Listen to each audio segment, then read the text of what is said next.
Welcome back to the It's Polarizing YouTube channel. Today we're diving deep into a tough topic, divorce. Specifically, what to do when your husband wants out, but you're not ready to let go.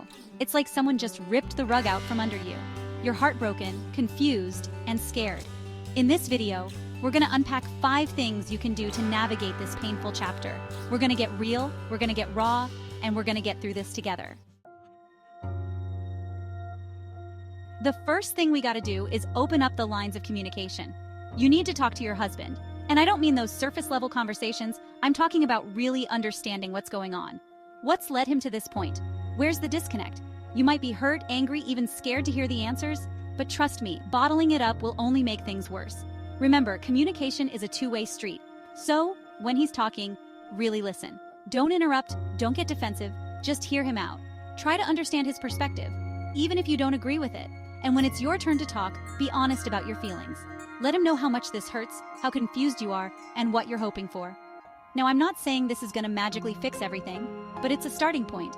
It shows you're both willing to put in the effort to fight for your marriage. And who knows? Maybe, just maybe, that's all you need to start rebuilding the bridge. Going through a divorce, or even just the possibility of one, is incredibly isolating. It's like you're carrying this heavy weight on your shoulders and you don't know where to turn. That's why it's crucial to build yourself a strong support system. Reach out to your friends, your family, the people you trust. Let them know what you're going through and let them be there for you. Just having someone to listen, to offer a shoulder to cry on, can make a world of difference. Remember, you're not weak for needing help. In fact, it takes a lot of strength to reach out, to admit you can't do this alone. And trust me, the people who love you want to be there for you. They want to help you through this, so let them. Find your people, your tribe, your cheerleaders. This next one is so important, but it's often the first thing to go out the window when we're hurting. Self-care. When your world feels like it's falling apart, it's easy to neglect your own needs. You're so focused on trying to fix things, to hold it all together, that you forget to take care of yourself. But here's the thing, you can't pour from an empty cup. You can't be there for anyone else, not even your husband or your kids, if you're running on fumes. So make yourself a priority.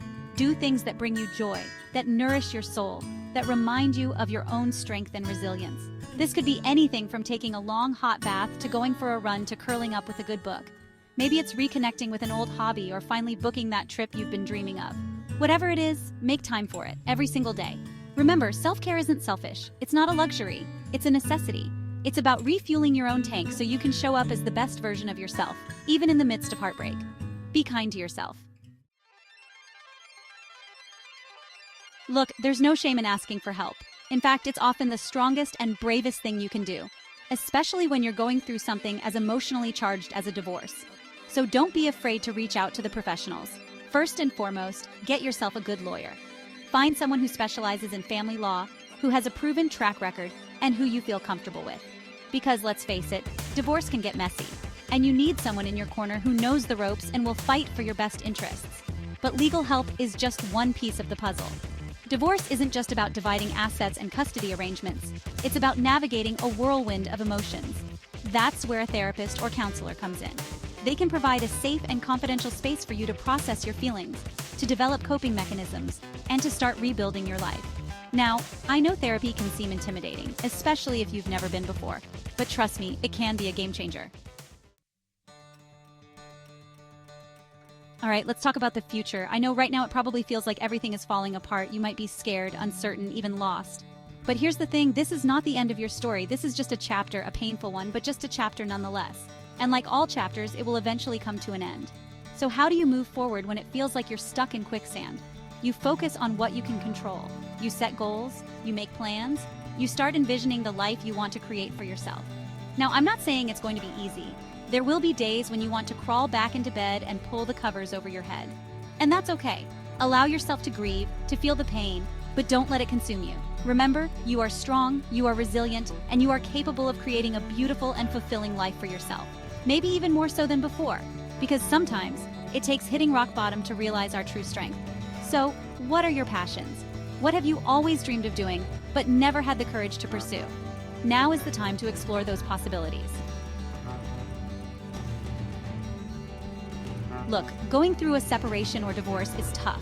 It's a roller coaster of emotions, and it's okay to feel all the feels. Just remember, you're not alone and you're going to get through this.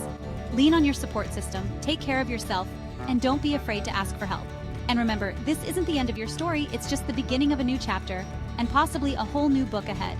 As usual, don't forget to subscribe to the It's Polarizing channel for more insightful content. Let's chat again soon.